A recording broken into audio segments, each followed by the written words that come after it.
James chapter 4, beginning verse 1 to verse 10.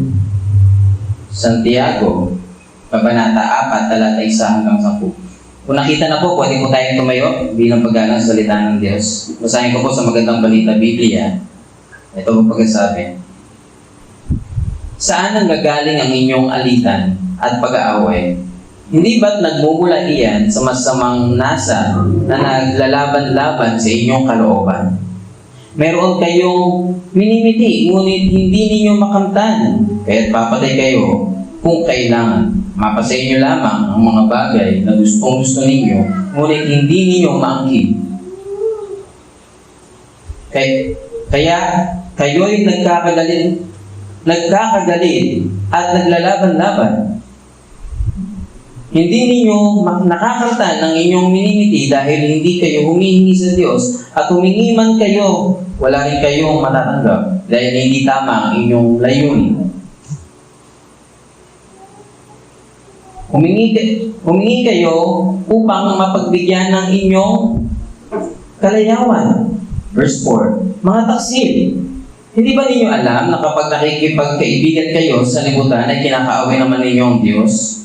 Ang sino man nagnanais na maging kaibigan ng sanlibutan ay kaaway ng Diyos. Huwag ninyong akalaing walang kabuluhan ang sinasabi ng kasulatan. Ayon ng Espiritong ibinigay sa atin ng Diyos na siya ay may kaagaw sa ating pag-ibig.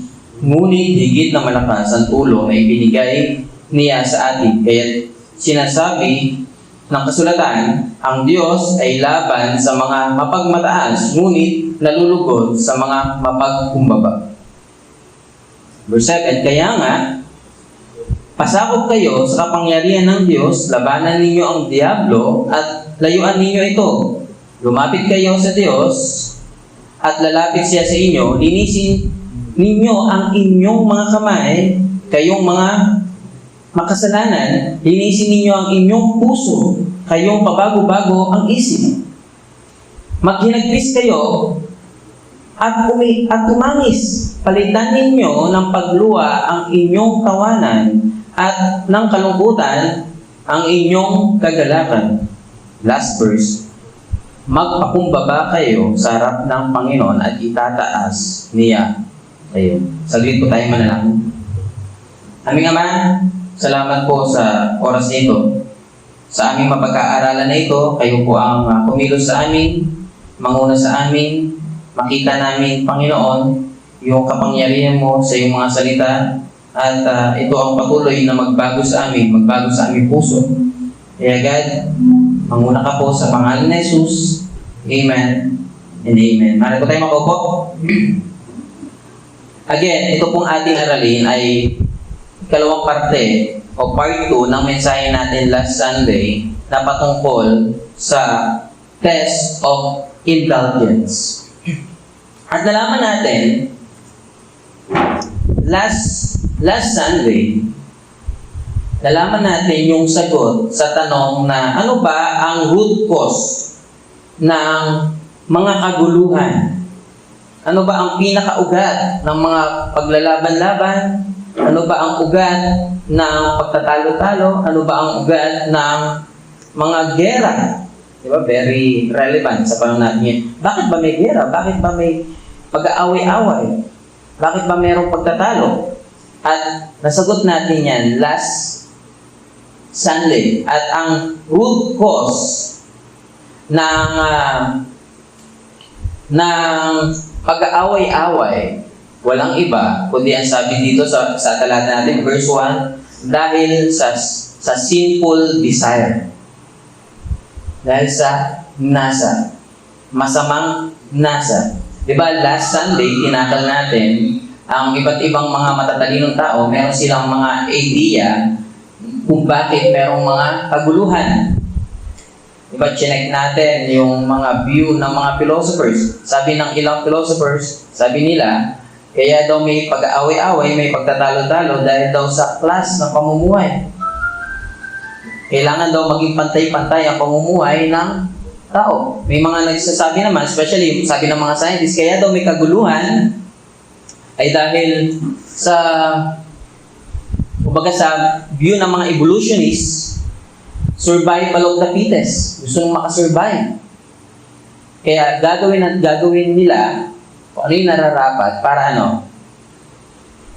makasakit man sila, makipag-away man sila para makasurvive. Sabi ng ilan, yun daw ang root cause ng kaguluhan. Sabi naman ng talata na ating binasa, ang root cause ng kaguluhan, walang iba, kundi ang masamang nasa. Sabi ng Biblia, ang pinakadahilan kung bakit merong away sa pamilya, bakit merong away sa barangay, sa streets, sa mga bayan, sa mga bansa, ay dahil saan? Sa masamang desire, sa masamang nasa. At inaral din natin last Sunday yung mga nuances and mga synonym o mga kaakibat ng sinful desire na ito. Diba last Sunday, inaral natin yung mga kasama ng sinful desire. Ito yung lust, envy, arrogant, evil motive, yung pagiging adulterer, kasama na rin yun. At kaguluhan saan? Itong mga sinful desire, lust, and envy, and kung ano pa man na pinag-aralan natin dito, yung mga kasama nito, ito ay nagbibigay ng kaguluhan, una, sa ating sarili. Kapag may masamang nasa, nagbibigay ito ng kaguluhan una sa ating sarili. Pangalawa, sa ating kapwa. At higit sa lahat, lalong higit, kaguluhan sa Diyos. Dahil tayo ay magiging kaaway ng Diyos, at tayo ay kaaway ng Diyos dahil sa masamang nasa na ito. At yan yung tinakal natin last Sunday dito sa verses 1 up to verse 4. Dito naman sa part 2, aalamin natin kung paano mapagtatagumpayan ang sinful desire. Again, ang root ng mga kaguluhan, sabi ng Biblia, sabi ng Diyos, sinful desire. Kung bakit kayo nag-aaway ng classmate mo, kung bakit kayo nag-aaway ng mga kapatid mo, kung bakit kayo nag-aaway, nagtatalo ng inyong pamilya, bakit nag-aaway-away yung mga tao sa syudad, sa bansa, yung bawat bansa nagtatalo-talo. Ang sabi ng Biblia, ang root cause niyan, sinful desire, masamang nasa. Tanong, paano ko mapagtatagumpayan itong masamang nasa na ito? Dahil una, nagbibigay ito ng kaguluhan sa akin. Diba, pag may masamang desire, sabi ng talata, merong kaguluhan sa loob. At pag nagkaroon ng kaguluhan sa loob, pag hindi napagilan, lalabas at lalabas siya. Mangdadamay ng ibang tao. Kaya dadami at dadami yung kaguluhan. Kaya ngayon, iintindihin natin, ano ba ang mga kaparaanan para mapagtagumpayan natin itong sinful desire na ito. Sa ganon, magkaroon tayo ng kapayapaan. Kasi kapag nawala ang root cause ng kaguluhan, magkakaroon ng kapayapaan. At the same time, ang pinakamahalaga, we can have peace with God. Ito ay sampung bagay lang naman ito. 10 bagay, dami pala. 10 bagay na magbibigay sa atin, o 10 ways to pervert the flesh, or to deprave the flesh na meron tayo, or yung mga masasamang nasa.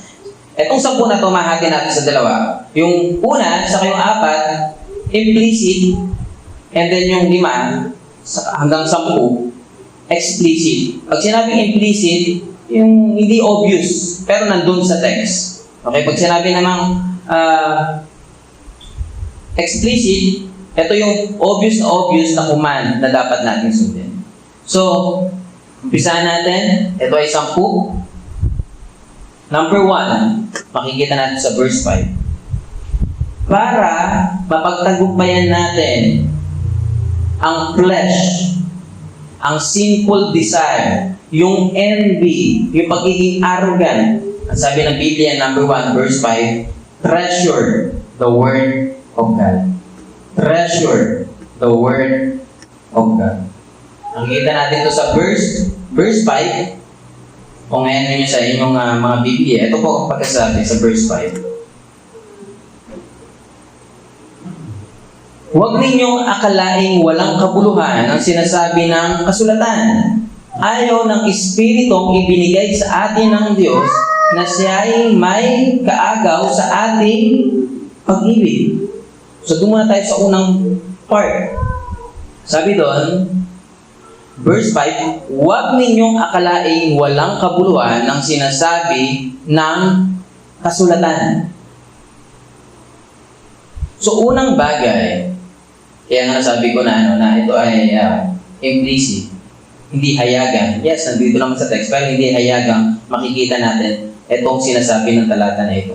So, unang bagay, treasure the Word of God.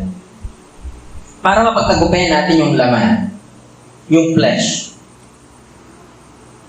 Ang sinasabi ni James dito, ang Word of God ang maging basehan natin.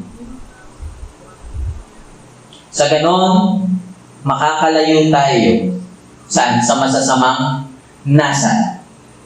Kung gusto mo na ma-overcome mo ang sinful desire, ang flesh, i-treasure mo ang Word of God. Ano sabi doon? Huwag ninyong akalaing walang kabuluhan ng sinasabi ng kasulatan. Sa kabaligtaran, dapat meron tayong pagbibigay ng halaga saan? Sa salita ng Diyos. Para tayo mapagtagumpayan natin yung flesh, yung masamang nasa. Ang kailangan, bigyan natin ng halaga ang salita ng Diyos sa ating mga buhay.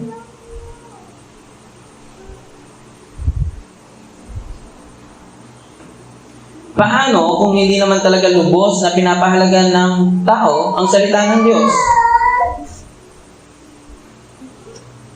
Kapag ang isang tao hindi niya lubos na pinapahalagahan ang salita ng Diyos, asahan niya na mahihirapan siya mapagtagumpayan ang flesh. Kaya kung hindi mo pinapahalagan ang salita ng Diyos, huwag na tayong magugulat kung tayo ay lagi bumabagsak saan? Sa kasalanan.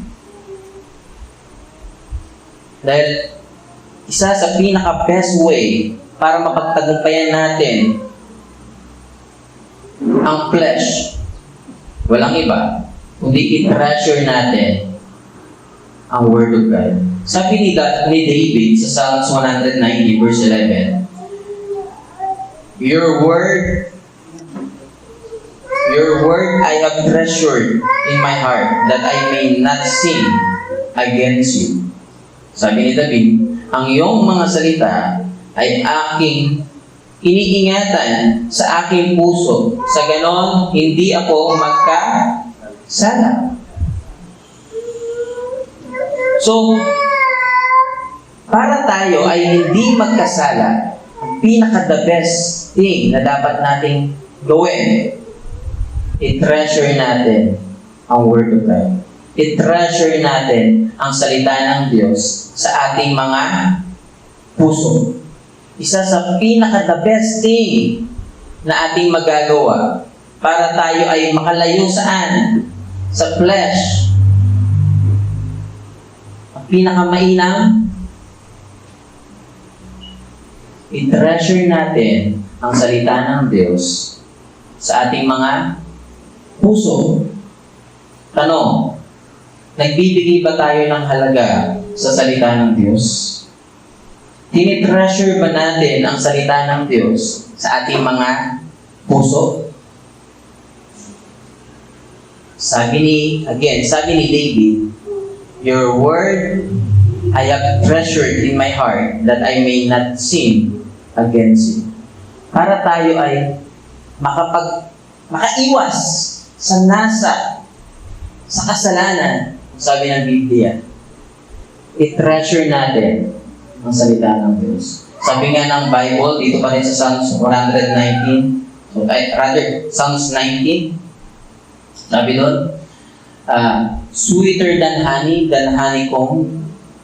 Sabi ni David, pinapalagay niya na ang salita ng Diyos ay mas matamis pa kaysa sa honey. Ano ba Tagalog ng honey? Pulot-pukyutan. Okay. By the way, hindi pa naman uso ang asukal nung panahon nila David. Ang pinaka-source ng kanilang sweet, yung pinaka-source ng kanilang parang asukal sa panahon natin ngayon ay walang iba kundi ang honey.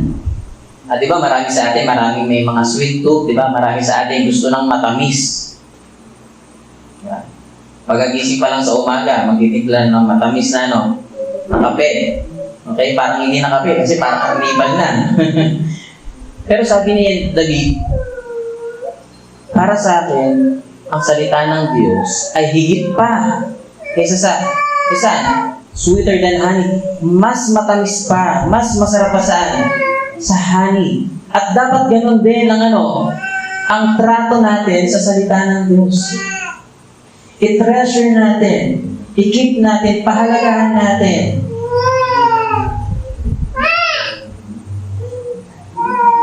And tuloy natin yung verse 5 Sabi doon sa verse 5, ayaw ng Espiritong ibinigay sa atin ng Diyos na siya'y may kaagaw. Kung iintindihin natin, sabi ko, ayaw ng Espiritong ibinigay sa atin ng Diyos na siya'y may kaagaw sa ating pag-ibig. Gusto ko i-check natin sa NASB. Sa English, sabi dito, He jealously desired the Spirit which He has made to dwell in us. Actually, sa passage na meron tayo, ito ang pinakamahirap intindihin. Sa passage na meron tayo dito sa verses 1 to verse 10, etong verse na ito, sa verse 5, yung ikalawang part sa verse 5, ito yung pinakamahirap intindihin. Kasi tayo, di ba, sinisikap natin ang verse by verse, di ba, maintindihan natin. Pero ano bang ibig sabihin dito? Again, babasahin ko. Sabi doon, ayaw ng Espiritong ibinigay sa atin ng Diyos na siya'y may kaagaw sa ating pag-ibig. Pagdating naman doon sa English, sabi doon, He jealously desired the Spirit which He had made dwell in us. Sa Tagalog, kung titignan natin yung Tagalog, parang yung Spirit doon ay positibo yung kanyang nais. Di ba? Sabi nun, ayaw ng Espiritu na ibinigay sa atin ng Diyos na siya may kaagaw. Okay, maganda yung nais niya. Parang gano'n, di ba? Kung titignan natin. Pero pagdating sa English, parang iba. He jealously desired the Spirit which He has made to dwell in us. Sabi ko sa English, yung Spirit ay may jealously desire. Pagdating naman sa English, parang negatibo naman ang sinasabi patungkol sa Espiritu. By the way, ang Spirit dito, hindi ito ang Santong Espiritu. Hindi ito ang Holy Spirit. Kundi ang Spirit na meron tayo na ipinagkaloob ng Diyos. Spirit or soul na meron tayo. Alam niyo ba, mas maiintindihan natin ang talata na ito kung babasahin natin siya ng buo, yung verse 5. Samahan ninyo ako. Sabi doon, huwag ninyong akalaing walang kabuluhan ang sinasabi ng kasulatan. Ayaw ng Espiritong ibinigay sa atin ng Diyos na siya ay may kaagaw sa ating pag-ibig.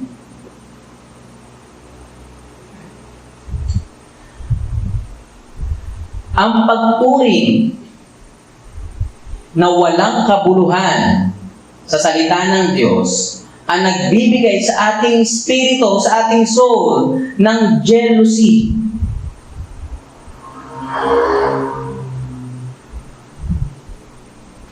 Yun ang aking pagkakaunawa dito sa talata na ito. Kung inuturing natin na na walang kabuluhan ang salita ng Diyos. Dahil nga, kapag hindi mo tinreasure ang salita ng Diyos, anong sabi ni James? Ang result nun, jealousy, envy. Okay? Kaya mahalaga, unang bagay, na para mapagtagumpayan natin ang laman, ang flesh, ang nasa, i-treasure natin ang salita ng Diyos sa ating puso. Again, ang question, gaano natin tinitreasure ang salita ng Diyos sa ating buhay? Pagkagising mo, nagbabasa ka ba ng Biblia? O iba ang binabasa mo? Okay? Yung mga messages, notification, mainam, di ba? Na pagkagising natin sa umaga, tayo muna ay nag-aaral ng salita ng Diyos. Hindi naman kailangan sobrang diinan ng pag-aaral. Hanggat maaari, sa umpisa ng ating araw, ay umpisahan natin saan? Sa salita ng Diyos. Para yung mga susunod na araw, ay susunod na oras sa araw natin ay maging okay. Maging maganda. At merong guidance ng Diyos. And then, pangalawang bagay, para mapagtagumpayan natin ang flesh, ang laman, second, ay depend only for God's help. Dumepende lamang tayo sa tulong ng Diyos. Verse 6, ito ang pagkasabi. Higit na malakas ang tulong na ibinigay niya sa atin, kaya sinasabi ng kasulatan, ang Diyos ay laban sa mga mapagmataas, ngunit nalulugod sa mga mapagkumbaba.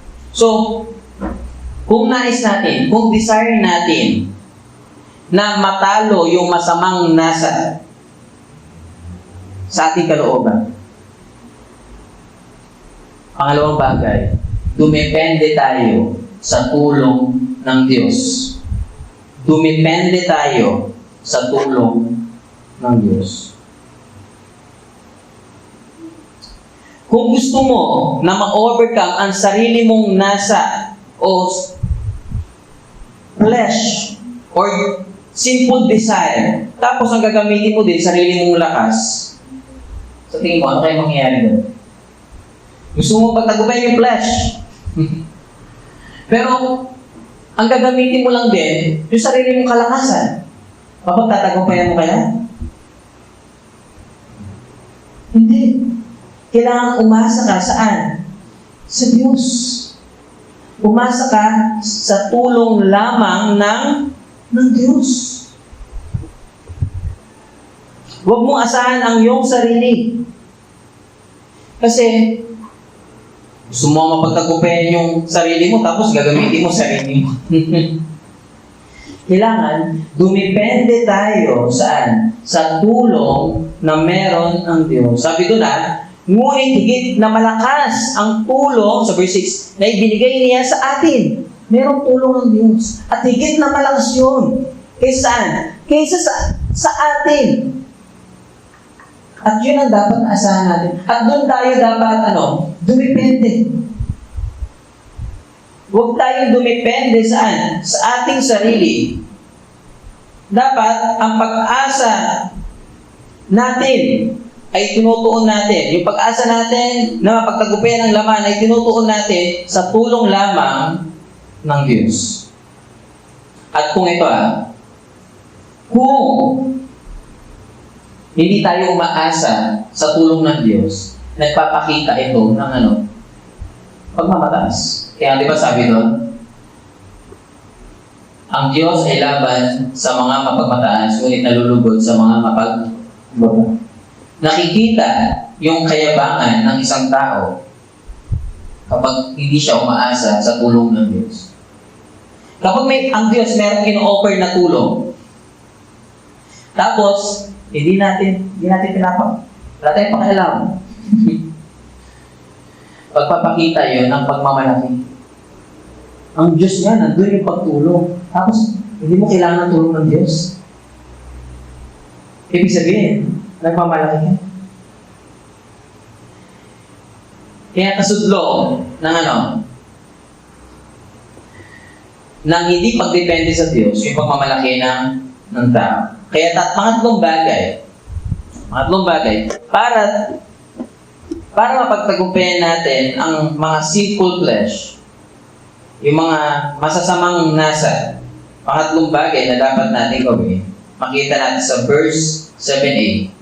Sabi dito, kaya nga, pasakop kayo sa kapangyarihan ng Diyos. Kaya nga, pasakop kayo sa kapangyarihan ng Diyos. Pangatlong bagay, submit to God. Kung gusto mo ma-overcome ang flesh, magpasubmit ka kanino? Sa Diyos. Alam nyo ba, itong word na submit, ito yung madalas na ginagamit itong word na ginamit dito, ito yung madalas na ginagamit ng mga Grego.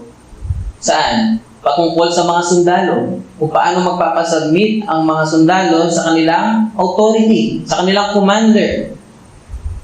At si Jesus Christ naman, itong word na ito, ay dinidescribe sa pag-submit saan? Sa mga may authority, katulad ng ng family ng parents, as a human, sa government, as a church, pasubmit kanino kay Christ.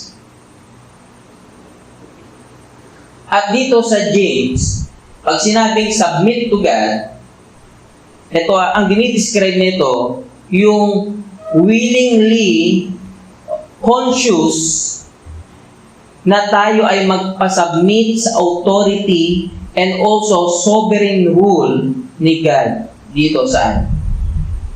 Sa mundo. At ang tao lamang na makakagawa na lubos na magpapasubmit sa Diyos ay yung mga taong mga mapagpakumbaba. At later on, mas makikita pa natin yun. Okay? Kaya mahalaga na tayo ay magpasubmit kay God. Again, kanina, kung hindi tayo dumidepende sa Diyos, diba nakikita yung ating pagmamataas. Kung tayo ay hindi depende sa Diyos, rather. Kung tayo naman ay hindi magpapasubmit sa Diyos, mas nakikita lalo na tayo ay mapagmataas. Kaya nga ang dundo ng ating aralin mamaya, pagpapakumbaba. Kasi kung ikaw, sinabi ng Diyos na magpasubmit ka sa Kanya, tapos hindi ka nagpapasubmit, matutuwa kaya ang Diyos. At paano mo mapagtatagumpayan ng flesh kung ayaw mo naman magpasubmit kay God? Kaya nga, di ba, si Lord, natin siya? Panginoon. At isa sa mga synonym ng Panginoon or ng Lord ay Master.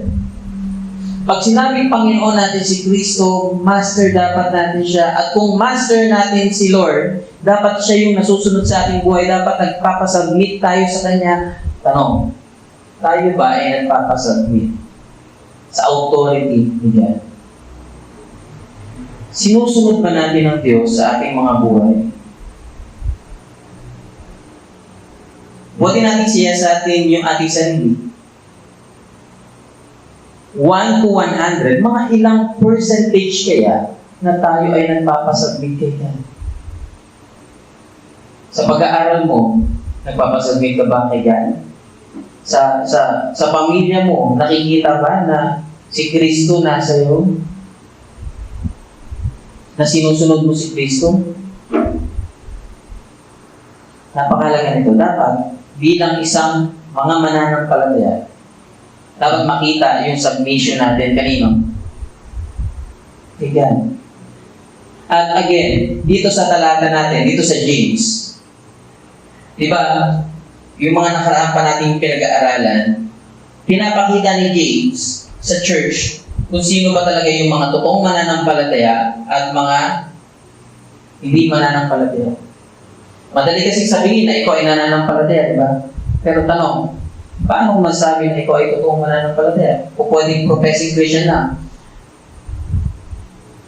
Kung ang isang tao ay talagang nagpapasubmit kay God, yun ang totoong mananampalataya. And then pang-apat, resist the devil. Sabi dun sa 7, verse 7b, labanan ninyo ang diablo at lalayuan kayo nito. Again, sabi dun, labanan ninyo ang diablo at lalayuan kayo nito. Resist the devil. Sabi dun sa English, and he will flee from you. Ito naman kabaliktaran ng una. Kung yung una, submission, ito naman, labanan mo. Okay, di ba? Kung yung una, tayo ay magpasubmit, ito naman, labanan natin. Sino?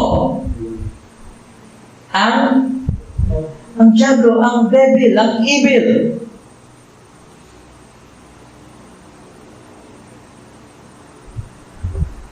Kaya nga again, katulad sinabi ko kanina, ang tao, mahati natin sa dalawa. Sino ba ang Lord niya? Si Christ ba ang kanyang Lord? Or si Satan? Si Lord ba? O si Satan ang ating Panginoon? Ilan naman, di ba? Yun ang dalawang Panginoon ng tao dito sa mundong ito. Si Christ or sino? Si Satan. Kung si Christ ang ating Lord, magpapasubmit tayo sa Kanya. At kung si Christ ang ating Lord, lalabanan natin ang mga gawa ng diablo. Walang middle ground lang. Pwede ba ako sa middle ground? Yung medyo yung medyo Panginoon ko si Christ, tapos medyo Panginoon ko rin si Satan. Pwede bang gano'n? O pwede bang tuwing Sunday, Lord ko si Christ, pero sa weekdays, si Satan naman ang aking Panginoon. O pwede ba na kapag pag nasa church ako, ang bait ko, tapos pag nasa bahay ako, sobrang sama ko na. Pwede bang gano'n? Pwede bang middle ground? Pwede bang Panginoon ko minsan si Christ, tapos Panginoon ko minsan si Satan? O pwede bang gano'n? Halimbawa, pag nandun ako sa mga kaibigan ko sa church, mabait ako, Panginoon ko si Kristo. Pag nandun na ako sa mga dapperheads ko, sa mga hindi mananampalataya, same na rin ako nila. Panginoon ko na si Satan. Ganun ba? Pwede magano. There's no middle ground. Walang middle ground. Kung Panginoon mo si Kristo, siyang sundin mo, magpasubmit ka. I-resist mo ang diablo. Kalabanan mo. At sana, huwag natin kaibiganin sino? Si Satan. Alam niyo ba, huwag niyong kakaibiganin ng kasalanan. Diba ang madalas nung sinasabi, ang kasalanan parang parang sugal. Sino ba nagsusugat dito? May susugat ba na? So, ang kasalanan parang sugal. Di ba sa sugal, sa umpisa, papabingguhin ka. Ganun sa sugal Sa umpisa, panalo. Ganun. Sa umpisa, talaga, bibigay sa'yo yan. Ikaw yung winner sa umpisa. Pero ang ending niyan, kapahamakan. Ganon din ang kasalanan. So, ang kasalanan, lulukuhin ka niyan. Anong promise ng kasalanan? Enjoyment. Anong promise ng kasalanan? Kasiyahan. Itong kasalanan na to, ito yung magsasatisfy sa'yo. Itong kasalanan na to, ito yung magbibigay sa'yo ng kaligayahan. Yun ang promise ng ng kasalanan. Pero anong ending niyan? Hell.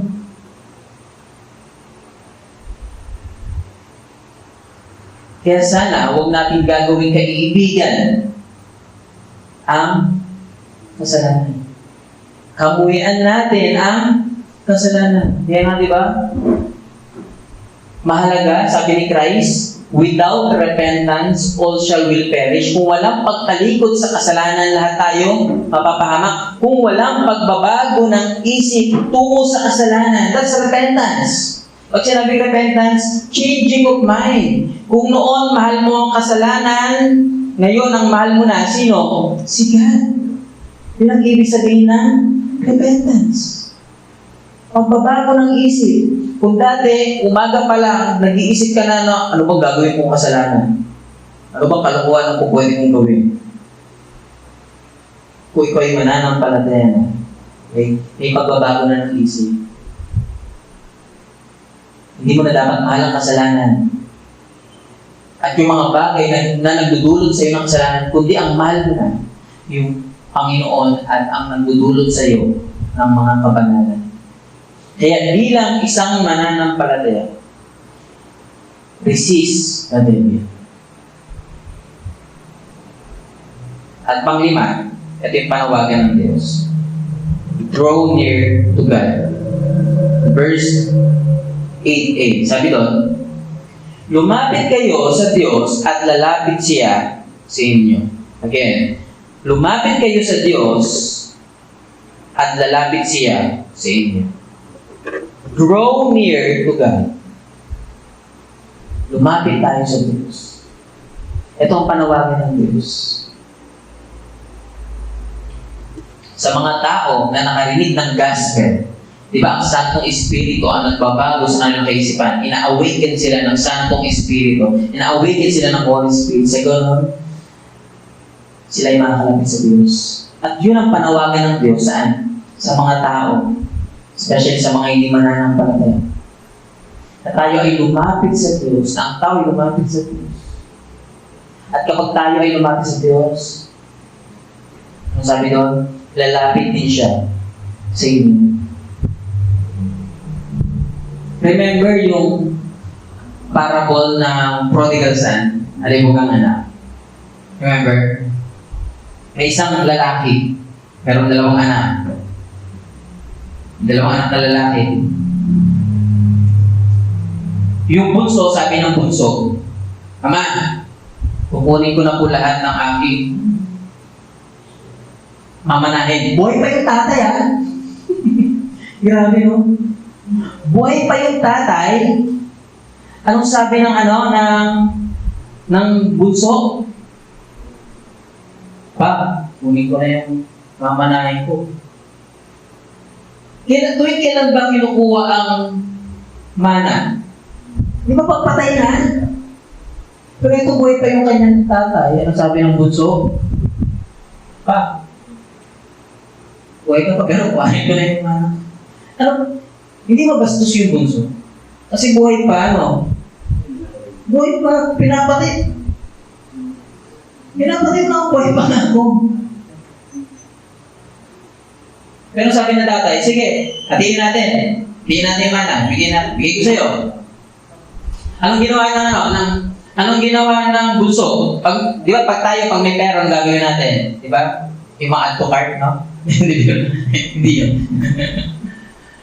Pag tayo may salapihan, gagawin natin, di ba? Pang-negosyo, tutulong sa kapwa. Ito, alam niyo ba, yung pera, kasi yung kayamanan na nakuha niya, kinonvert niya into cash. Yung kayamanan na meron siya, ang ginawa niya, ginustay niya sa kasalanan.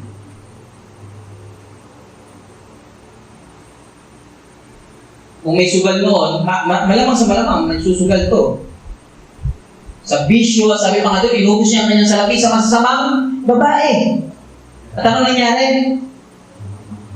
Yung pera, kahit gano'n man karami yan, kapag ginamit mo sa masama, mauubos at mauubos siya. Yung naubos, yung kanyang kayamanan, sakto naman. Nagkaroon ng tagutong. Kung kailan ba naman naubos yung pera, sakto nagkaroon ng tagutong. Tumaas yung diesel, pag ganito. Kung kailan ba naman wala akong pera, nagmahal yung gasoline. Ganon. Kung kailan naubos yung pera ng bunso, sakto naman, nagkaroon ng tagutom sa kanilang lugar. Anong ginawa niya? Wala na siya makain. Nagtrabaho siya sa babuyan. Bagamat kung Hudyo yun, dahil Hudyo ang audience si Christ, ang mga Hudyo, hindi kumakain ng baboy. Lalong mag-alaga ng baboy. Etong tao na ito, nag-alaga ng baboy. At sa sobrang hirap ng buhay na dinanas niya, ultimo yung pagkain ng baboy, ano ginagawa niya? Kinakain niya na din. Nakaranas na po kayo sobrang hirap sa buhay, yung wala kayong makain. Diba? May naka-experience na ba kayo na gano'n?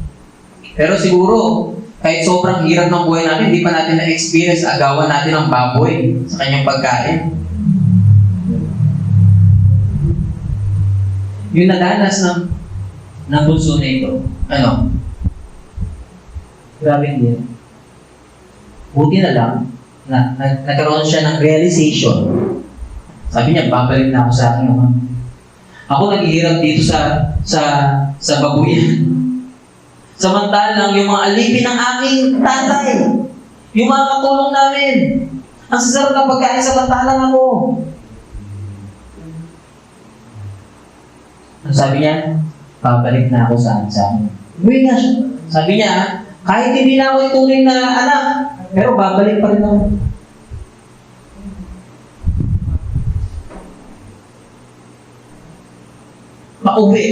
Umuwi yung bunso.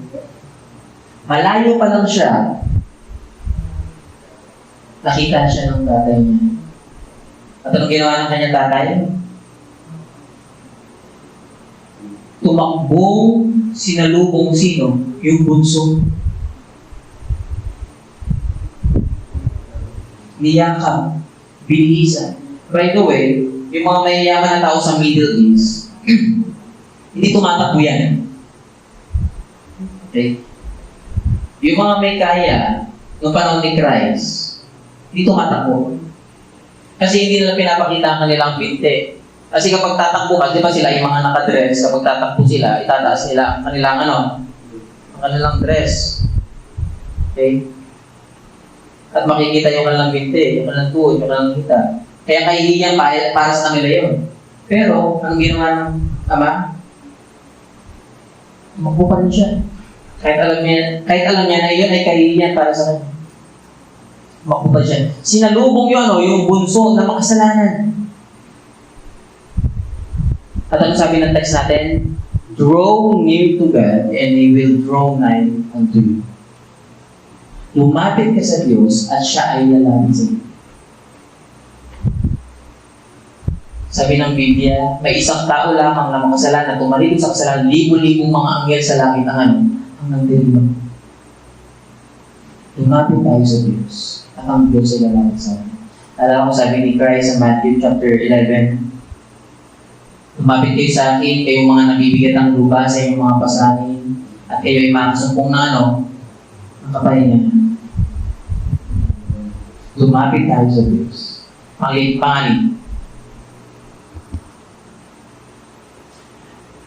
Ask God to cleanse the works of our hands. Verse 18. Linisin ninyo ang inyong mga kamay, kayong mga makasalanan. Linisin ninyo ang inyong mga kamay, kayong mga makasalanan. Cleanse your hands. Ano ba ibig sabihin nun? Linisin ko ba talaga yung kamay ko? Ano ba? Yung maghuhugas ako ng kamay. Yun ba ang ibig sabihin niya, ni James dito? By the way, itong cleansing o cleaning the hands, noong Old Testament, part to ng mga ceremonial law para sa mga priest. Sila ay naghuhugas ng kamay bago sila gumanap ng mga ng anumang mga seremonya.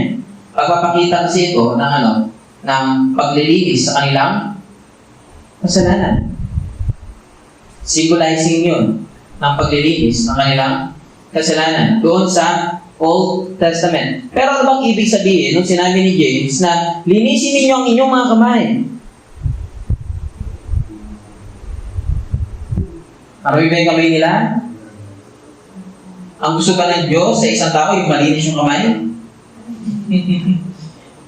Yung lagi nakamanicure. Di ba gusto ng Diyos? Anong ibig sabihin niya na linisin natin ang ating mga kamay?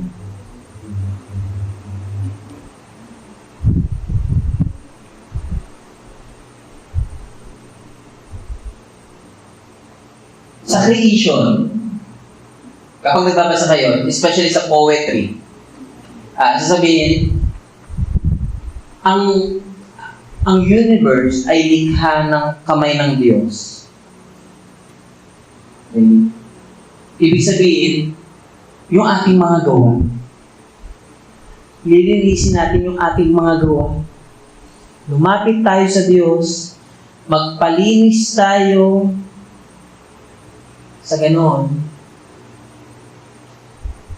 Maging katanggap-tanggap tayo sa Diyos. Dahil ang Diyos ay banal.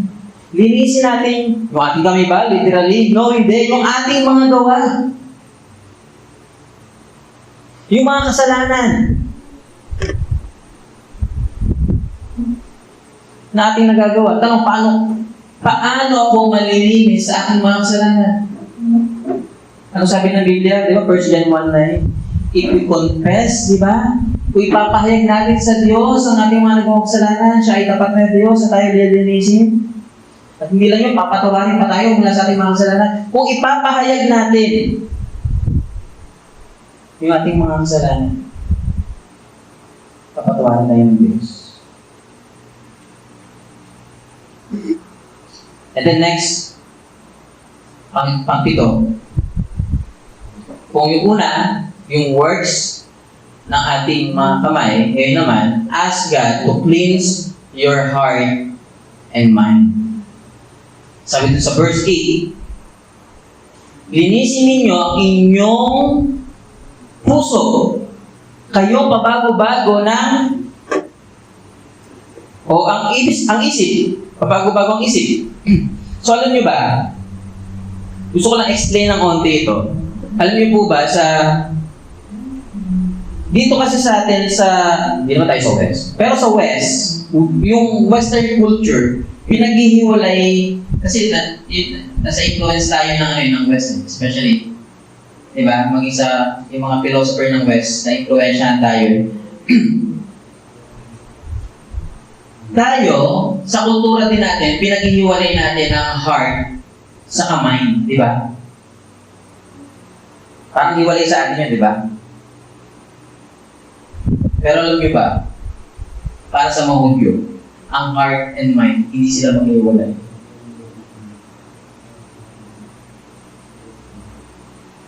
Diba, madalas natin tinuturo puso, di ba ito? Huwag mo sundin ang puso mo. Tapos pag tinuturo natin yung ating isip, ang tinuturo natin, di ba, utak natin. Pero nasa may puso natin dito ba? Ano bang ginagawa ng heart natin? Di ba, ginagawa niya nagpapamp ng dugo? Yeah. Kaya tama yung mga Hudyo. Doon lang siyempre, alam din naman ang yan. Para sa mga Hudyo, yes, separate, mayroong separation ang mind and heart, pero iisa lang sila. Okay? Iisa lang sila. Kaya dapat, anong gagawin natin?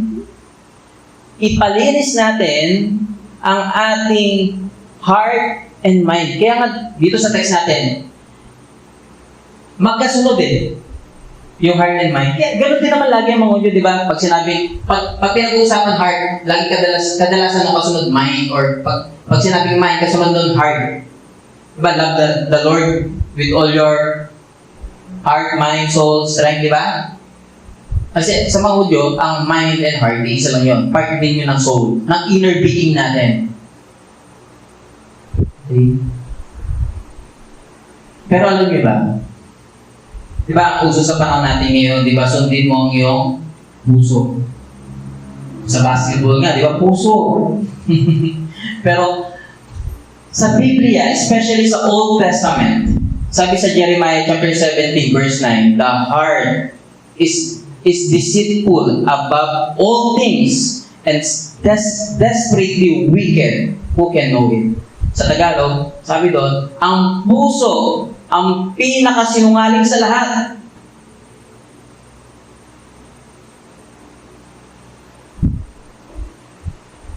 At talaga namang napakasama ng puso ng tao. Kaya nga, bilang isang Kristiyano, hindi dapat puso ang ating susundin. Sino ang dapat natin susundin? Sabi doon, sa to to God. Si God dapat ang ating sundin, hindi ang ating puso. Dahil ang puso natin, sabi ng Biblia, disciple, kaya huwag ka basta-basta kapag yung puso mo merong sinasabi sa'yo. Huwag ka basta-basta maniniwala. Okay? Especially mga kabataan, di ba? Mabilis maniwala. Onting bola lang, naniniwala na. Hindi nila alam, scammer.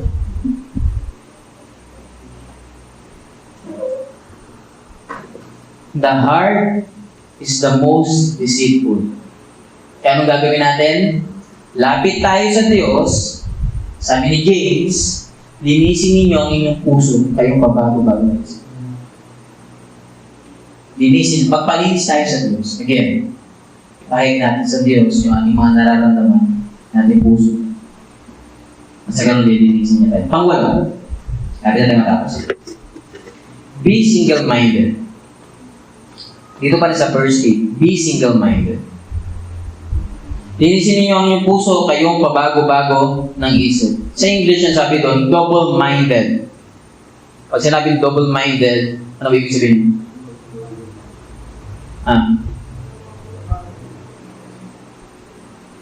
Sabi sa Tagalog, pabago-bago ng isip or double-minded.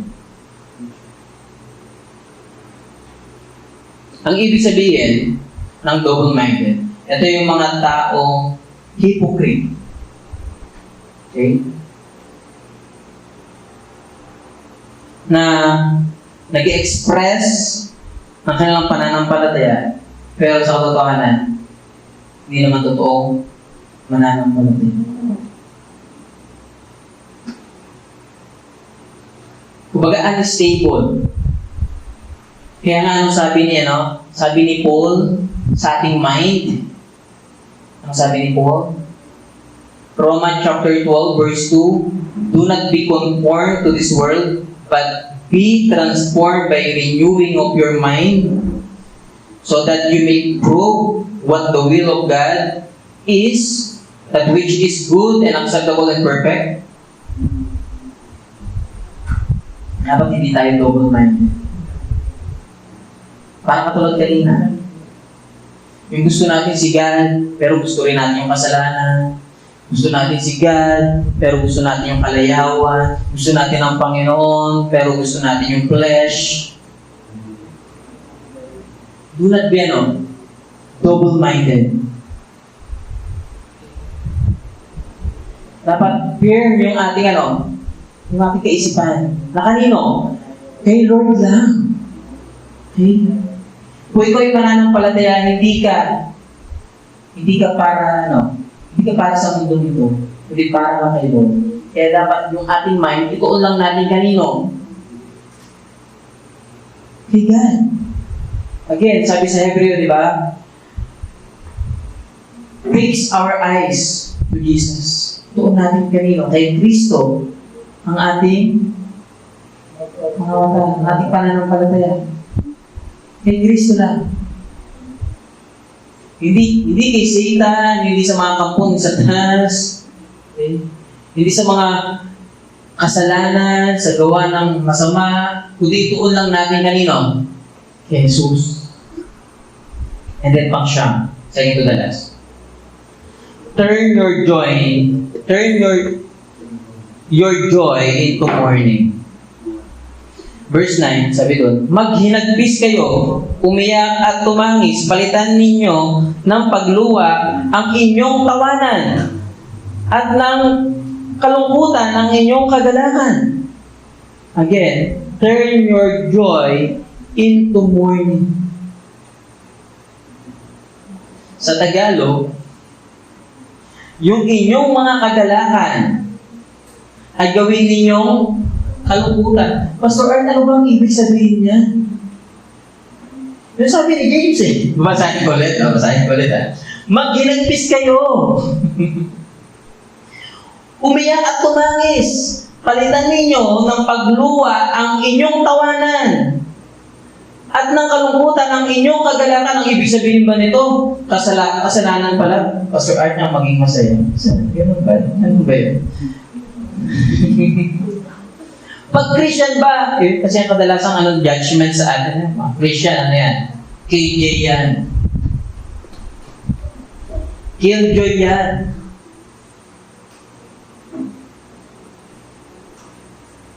Pero ano bang ibig sabihin niya, ni James? Pag Christian ka ba, kailangan lagi ka malungkot? Parang laging ganyan itsura, ganyan malungkot. Pag Christian ka ba, kailangan laging sad? Yung bang ibig sabihin ni James? Ang tinutukoy ni James dito ay yung mga taong wala nang ibang iniisip kundi ang kasiyahan, kalayawan, walang katapusang party. Yun ang tinutukoy ni James. Na walang ibang laman ang isip kundi enjoyment. Ayoko sa church na yan, malungkot dyan. Puro kasiyahan.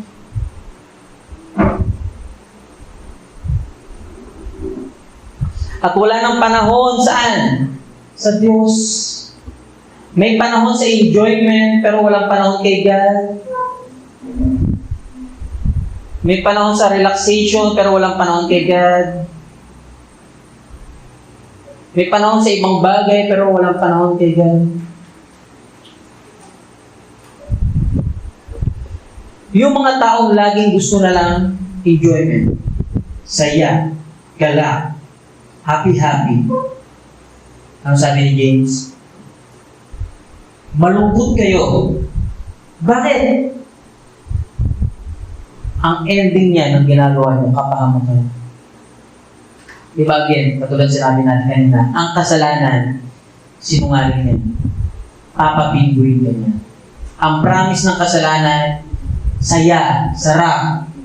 Pero ang ending, dagat-dagat na apoy. Buti sana kung mapupunta ka sa impyerno, buti sana kung 1 buwan ka lang doon. 1 buwan lang kaya ang tao doon sa impyerno. Yung summer nga, di ba? Parang sobrang init. Sana matapos na yung summer. Hintay natin matapos yung summer. Kasi ang init, di ba? Konting kilos na, pawis na. Okay. Pero, sa hell, ang tao, pag napunta doon, 1 buwan lang ba siya doon? 2 buwan? Everlasting. Pang walang hanggan. Hindi ka lang 10 taon doon. Hindi ka lang 100 years doon. Kundi everlasting na mapupunta saan? Kapamakan. Pagdurusan. Minsan nasisilaw tayo ng panandaliang saya. Saan? Kaysa sa mga bagay na panglangit, nasisilaw tayo. Yung ginagawa mo, yung enjoyment, na kasalanan, na ginagawa mo, saglit lang yan. Pero anong kapalit niyan? Walang hanggang pagdurusan. Kaya ano sabi? Sabi ni James, malugmok kayo, malungkot kayo.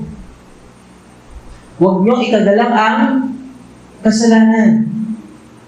Basahin ko lang sabi dito sa Corinthians, I think 1 Corinthians, hindi ko lang 1 Corinthians chapter 7, verse 10. For godly sorrow produces repentance, leading to salvation.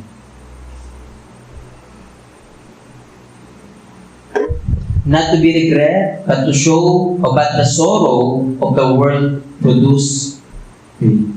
Sabi doon, yung godly sorrow, yun ang nagpo-produce o produce ng repentance. At ng faith. Malungkot tayo saan? Sa kasalanan.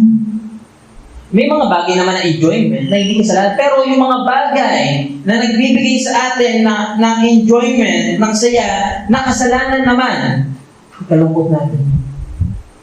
Malungkot tayo saan? Sa kasalanan. Mag-repent tayo saan? Sa kasalanan. Huwag kang maging masaya sa kasalanan.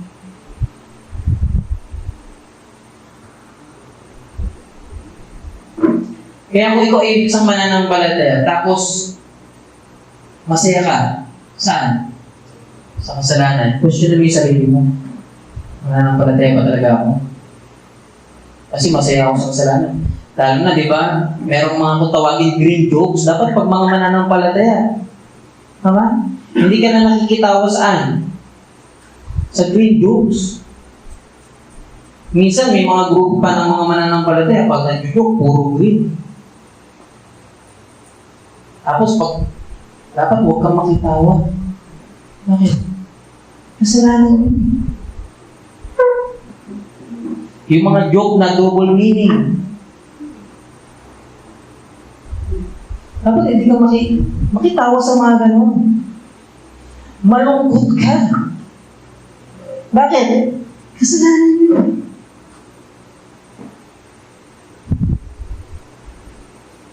At yun ang sinasabi ni James. I hope na pagkatapos ng lesson natin, huwag na kayong mag-green jokes. Huwag hindi na rin kayo makikitawa. Nakikialakhak. Sa mga ganong mga usap. And last. Praise God, tapos na tayo.